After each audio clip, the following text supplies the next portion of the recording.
Hello dear students, this is Dr. Keshari Shukla, and in the succession of the videos on W.B. Yeats, today I am going to discuss W.B. Yeats' most remarkable poem, one of the most remarkable poem, Byzantium.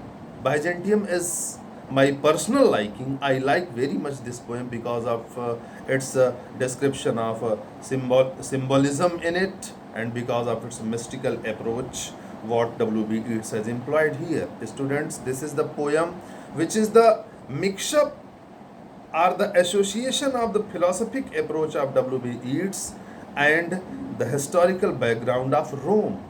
Students, in Rome, there was a city Byzantium actually in ancient time. Because the background of this poem has been from Rome. In ancient time, there was a city Byzantium. It is believed that this city Byzantium was the center point of different art, culture, sculptures, several sculptures, painting, art, all kinds of arts, music. Means this was the center place of all that. But as you know, in 15th century, in 1433, when Turk just took the control of this place by the power, so this place just changed and its name became Constantinople, that you call Kustustuniya. So we are talking about this very place, which was situated in the east of Rome. Students, actually here W.B. Yeats is considering this Byzantium as the city of souls. The description what is about Byzantium is earlier. This is the center of art, center of sculpture, center of music, all kinds of art are there. But here in this poem, symbolically, W.B. Yeats has just mentioned this place as the city of soul. Student, this is a symbolical poem, and there is a surface meaning of this poem, but there is a strong meaning which is in indirect form, the hidden meaning, indirect meaning, and that is making this poem a mystic poem, a poem based on myths. Very excellent poem. Students, here I want to show you that two kinds of symbols has been just employed there in the poem. First of all, critic said that actually this Byzantium city is the city of souls. This is not an ordinary city. Only soul just survive there, soul lives there. And those souls are under the control of an emperor. And later on, those souls just converted into the form of birds. And these are the birds of the emperor of this city, who is God.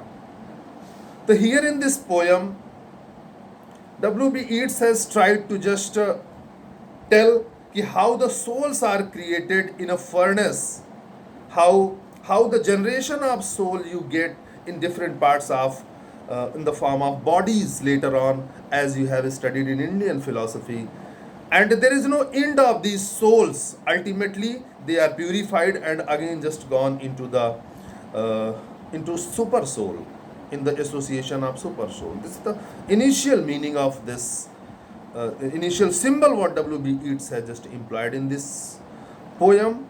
And next, what Indian philosopher, Indian critics have just implied about this poem, so they have given it a Vedantic symbol. They have said that this poem is based on Vedantic symbols, and they have said that this Byzantium city is a city of this body, and where there is a palace of soul, where soul survives. This is the soul which is eternal and immortal. So these kinds of symbols has been just employed there in the poem. But now we are going to start this poem Along with surface meaning, I will try to give you the hidden meaning, the mystical approach what W.B. Yeats has tried to just mention before you. I would like to just present here in this poem. Dear students, now we are requesting you to open your textbook and open the poem Byzantium. Yes, students, now the beginning of this poem is the unpurged images of day receipt. Means unpure images. He is telling that the unpure, the images which are unpure. Here, students, these unpure images are just symbolizing our bodies which were in the impression of this physical world, which is now unpure. Actually, the soul is pure, but this body is not pure. Its impression, its existence is just going to recede now. W. Yeats is telling the unpurged images of day recede, and in the day which is there is still in the form of unpure images, having in the impression of worldly affairs, materialistic approach, they are going to recede. The emperor's drunken soldiers are abed, and the emperor, who is the emperor of this Byzantium city, the city of soul, its soldiers who are drunkards, they are gone sleep. The emperor's drunken soldiers are abed, they are on the bed.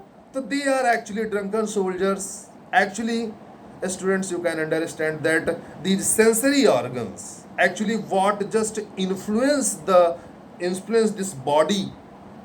So when they are no more now, very excellent description W. Yeats is just telling that when you just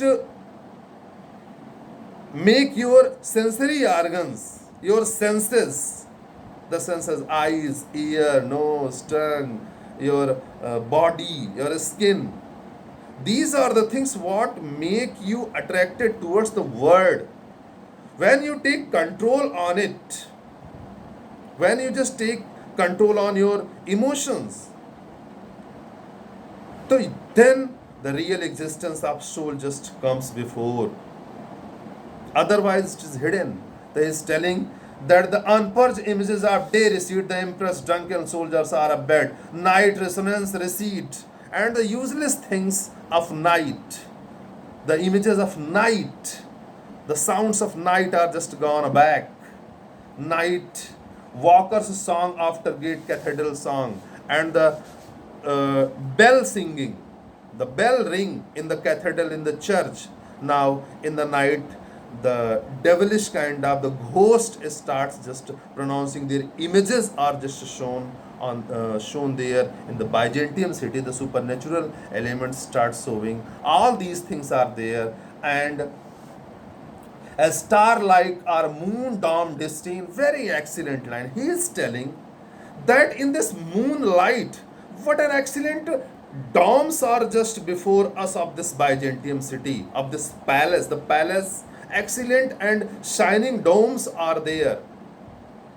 They are just shining in the moonlight. All that man is, all mere complexities, the fury and the mire of human beings.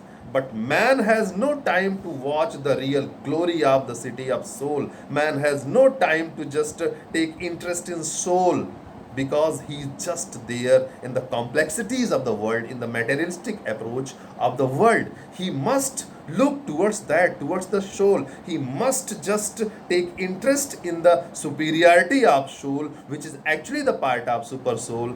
But they have just made their attention towards only the worldly things. He is just telling, means he is telling that man must take interest in Byzantium, the city of soul. He must not look towards the world, which is useless and materialistic.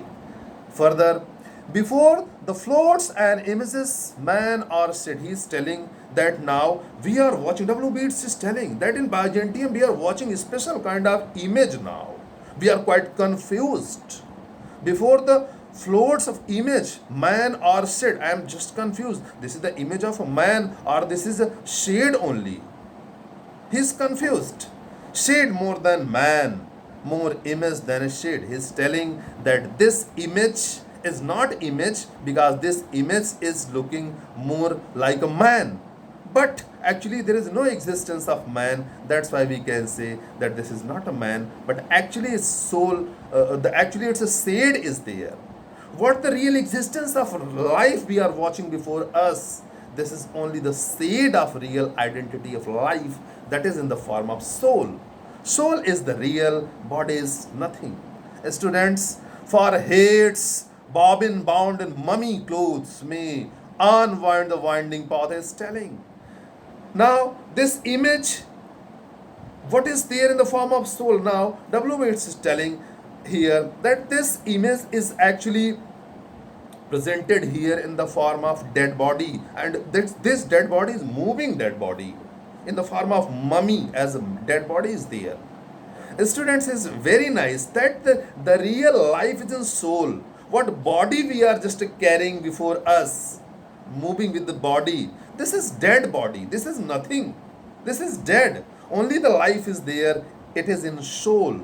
So that's why he has just compared this soul with the moving dead body also. May unwind and winding path, a mouth that has no moisture and no breath. He's just comparing that this is the soul which can proceed you on the way of super soul, and your this soul. What about W.B. Yeats is telling, a mouth that has no moisture and no breath, means this is not in the impression of body, because moisture and breath is the identity of this body. Your body is in the impression of breath and just moisture. So there is no effect of any kind of breath, any kind of moisture on soul, because soul is immortal. It never dies. It is not the slave of our breaths. Very nice, excellent. W.B. Yeats has just told here about soul, as we have studied in Indian philosophy, that in Vedantic darshan it is said, na hanyate hanyamane sarire. It is told about soul. That soul is immortal. Only body dies. Na hanyate hanyamane sarire. In the philosophy of Gita, very same kind of description is there, that there is no impression of moisture, there is no impression of any kind of breath, life, and death is on soul. He is telling, breath, moistures may summon, but this is soul, and this soul can call his companion souls also. Breathe, mouths may summon. If this is his telling, as I have told, he was confused. If this is soul, if this is supernatural soul, it can call remaining souls also. I hail the superhuman, and now I am welcoming the superhuman, super soul in the form of God. I welcome, because soul is also the part of super soul. I call it death in life and life in death. Very nice line. Actually, I call it death in life. Death in life. He is telling that if you compare, if you think about this body, so death in life, surely you will die. Death in life, if you are living, if you are believing in the existence of life, then definitely death is there. You are a millionaire or you are a poor, but death is fixed. Death is clear. Only death is sure in this world, as you generally say, that dead is sure. Only dead is sure. So in the life, if you have just there in the world, definitely you will die. So life in death, because of this body, and life in death. Real life in the death means the real life starts after the death. When you die, it comes the existence of soul. You don't remain body now. When you become soul, so you become immortal now, because soul is immortal. Very nice description he has made there by the surface meaning of Byzantium. A midnight on the emperor's pavement flit, flames that no forgot feeds, nor steel has it lids. Now he is describing that this is the time of midnight, and in the midnight, on the pavement of emperor. Who is emperor? The God is emperor. The soul's power, super soul, is there in the city of souls. He is just watching the flames, but these flames are not ordinary flame. These are not the flames of some coal or some wood flames which burns only the worldly things. This is extraordinary divine flame. This is all around, has torn disturbed flame. This is the flame. This is the flame. This is the kind of flame which can never be disturbed even by storms, even by the tempest, even by the winds. It can never be disturbed. Very excellent, very extraordinary, very divine kind of flame it is. This is of soul. This is the flame of soul, in which everything just, the sin just decreases, the sin just burns. This is not an ordinary kind of flame. Flame begotten of nor steel has lit, nor storm disturbed flames begotten of flame. Is telling that this is not an ordinary flame, as you have just studied in Indian philosophy again. Nayanam chindanti sastrani, nayanam dahati pavaka, na chayanam kledayan tapo, na shoshayati maruta. Means there is no effect of storm, water, moisture, fire on soul. Only all these things affects this body. Soul is immortal. He is telling very same kind of thing, that this kind of flame is there, and all the complexities, where blood begotten spirits comes, and in this flame so many spirits are just coming to make itself pure. Earlier, which were there in the impression of this world, which were there in the impression of this materialistic approach, so they become dirty, the sinful spirits which are just coming there, and they are coming having an intention to be pure in this soil, in this fire. They want to, and all complexities of fury leave. They have left there all kind of complexities, furies, hate, hatred, jealousy. All these things are there which makes your body impure. But in this flame, everything just burnt away, and you become some excellent kind of, soul, in the form of soul, you can say. And you become the diamond, you become the Kohinoor, when all your complexities like hate, hatred, and jealousies are just burnt out in this flame. Is telling, dying into dance, and they are dancing there, as in the description of Garuda Puran. If you study, when you just go into the uh, I don't want to just describe there. So what kind of sin you have. In Garuda Puran it is said that your sins are just burnt there, and you just start dancing in the flames. The very same kind of sinful activities are just being burnt there. They are dancing, and agony of terrace, agony of flame that cannot cease the sleep. And your sleep, even your sleep cannot be burnt by it, because this is the sleep which is on the body. This fire is not to burn your bodily things. This is not burn. This is not a burning like the fire of the world. This is not to burn even the sleep, clothes, body, all these things. This is the flame which burns your sin, your guilt, what you have, in what impression you are not realizing the supremacy of the soul. Students, in this way, W.B. Yeats has described these things. Actually, before this passage, there is an excellent passage I have forgot to explain. Miracle bird, yes. Actually, about the soul, he is told that this soul is miracle bird.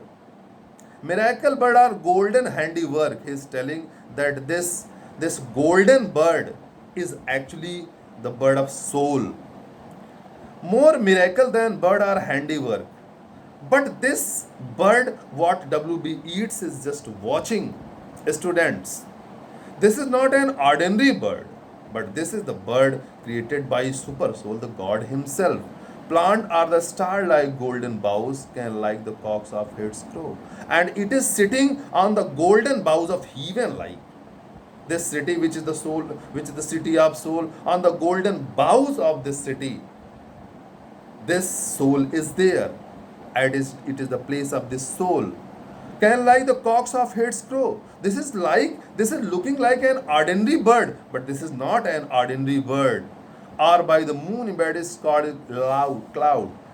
Generally, the worldly birds just enjoys in cloud, in rain, means whatever is there in the world, ordinary bird enjoys their self in that.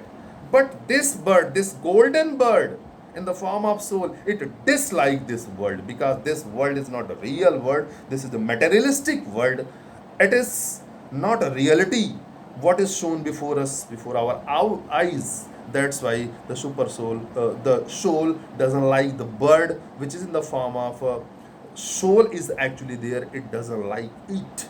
Students are by moonlight embittered scarred cloud in glory of changeless metal, common bird or petal, and all the complexities or matter of the word. Here W. Beats is telling that this golden bird doesn't like the worldly things, the common complexities, because all these things what are there in the form of these materialistic approach, these are in the impression of materialism. That's why this word is not liking the worldly things like the common birds what you are watching before this bird, the bird of soul. Students, now in the next passage,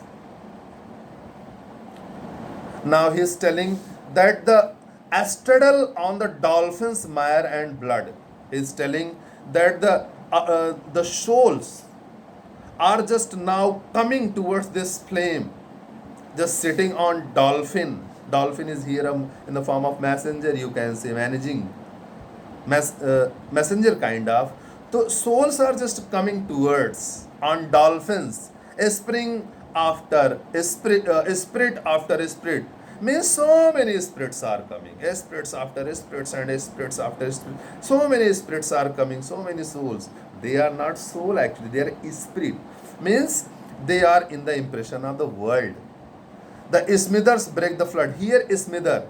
Student, there is a furnace. This flame is the flame of a furnace, and the owner of this furnace is God, who is there to pure the metal. And this metal is nothing but the spirits which are corrupt and sinful. Here God is there, just owning this furnace to purify the bodily souls in the impression of body, what wrong commitments and what wrong action they have followed in the form of them here. So here the smither in the form of God is there in this furnace to purify the bodily imprisoned souls. He is there. The golden smither of the emperor. Yes, he is the emperor. He is super soul. The emperor of this city is super soul, which representative is soul, as this is the city of souls. The golden smither of the emperor, marbles of the dancing floor, break bitter furies of complexity, all the spirits which are in the impression of since they are just dancing there. And now with the dancing in the fire, all kinds of complexities, hate, hatred, jealousy, all are being decreased, all are being just burnt there. Break bitter furies of complexity, those images that yet fresh images we get, and now new and new and new images are just showing before. W. Beats is telling in the Byzantium city, means new generation of soul, means soul is taking the form of another, as in Indian philosophy, Vedantic philosophy, that this body is cloth like and soul is immortal. It just changed only the clothes. It in itself can never be changed. So this kind of philosophy is just told. A new kind of images are just being shown there. Few are coming to just be purified, and few are just getting itself totally pure in this fire.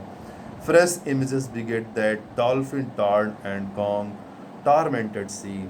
And now those images, those souls, which are there in large amount, they are just broken in several parts. As you know that the main source is super soul, and that super soul has just made itself in several part of the this universe in the form of soul. Means the representation of God is there in the soul form in everybody. The dear students, this is the description I have tried to make about Byzantium. Very excellent kind of poem. A visual imagery has been presented by W.B. Yeats. Excellent kind of the description of Byzantium city. A visual imagery is presented even in the description of birds. A nature imagery has also been presented there. Excellent poem on several grounds. This is a mystical approach. The description of super soul and soul has been presented there. The mythical approach has also been presented there as the description of Byzantium history. I have just described you that it has a mystical just inspiration. And dear students, also the language and the diction to employment to employ the symbolism here. He has made his language very dignified. Selected words are there, but the thing that on several points you will just watch the symbolical meaning. That's why sometimes this poem become difficult. But if you have just caught my lecture, you definitely will got it well. The dear student, with this remark, I would like to thank you. Thank you very much, dear students. Thank you.